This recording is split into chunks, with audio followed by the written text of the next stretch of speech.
எல்லே இளங்கிளியே இன்னம் உறங்குதியோ சில்லென்றலையேன் மீன் நங்கையீர் போதருகின்றேன் வெள்ளையுள் கட்டுரைகள் பண்டேயுள் வாயறிதும் வல்லீர்கள் நீங்களே நானேதான் ஆயிடுக ஒல்லை நீ போதாய் உனக்கென்ன வேறுடைமை எல்லாரும் போந்தாரோ போந்தார் போந்தெண்ணிக்கொள் வெள்ளானை கொன்றானை மாற்றாரை மாற்றடிக்க வல்லானை மாயனை பாடேலோர் எம்பாவாய்.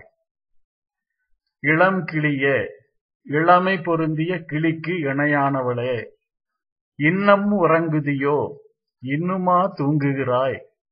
எல்லே என்னே ஆச்சரியம்.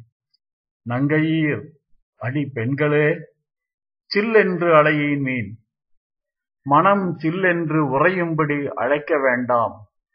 போதருகின்றேன், வந்து விடுகிறேன். உன் கட்டுரைகள், நீ சொல்லும் கட்டுக்கதைகள் வல்லை நீ சாமர்த்தியசாலி என்பதை அறிவிக்கின்றன. பண்டே முன்னமே உன் வாய் அரிதும் உன் சொல் திறனை நாங்கள் அறிவோம். வல்லீர்கள் நீங்களே கெட்டிக்காரர்களாய் இருங்கள். நானேதான் ஆயிடுக, நான் தோற்றதாகவே ஆகட்டும். நீ ஒல்லை போதாய், நீ உடனே புறப்பட்டு வா. உனக்கு வேறு என்ன உடையை, வேறு என்ன வேலை இருக்கிறது உனக்கு? வல்லானை கொன்றானை, பலமான யானையான குவளையாபீடத்தை கொன்றவனை, மாற்றாரை மாற்று அழிக்க வல்லவனை, மாயனை, கண்ணனை பாடேல் பாடுவதற்காக. எல்லாரும் போந்தாரோ, எல்லா பெண்களும் வந்து விட்டார்களா? போந்தார், வந்து விட்டார்கள். போந்து எண்ணிக்கொள், வந்து எண்ணிக்கொள்.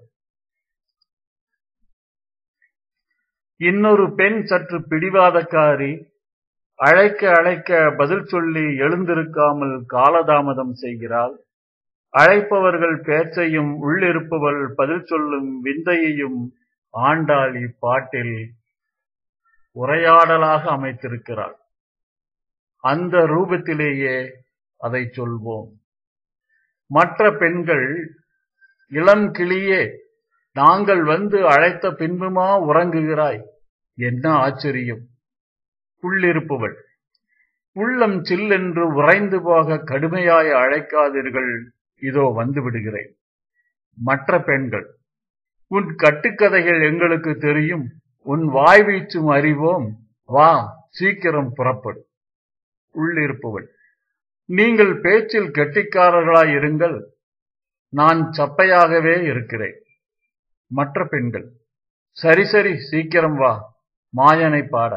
எல்லோரும் வந்துவிட்டோம், வேண்டுமானால் வந்து எங்களை எண்ணி பார்த்துக்கொள். அவனை பாடுவதை விட வேறு என்ன பிரயோஜனம் இருக்கிறது உனக்கு? பாகவத கோஷ்டியை ஒருமிக்க காண விரும்பும் ஒரு பாகவதரை இப்பாட்டு எழுப்புவதாக சுவாபதேசம் கூறுகிறது.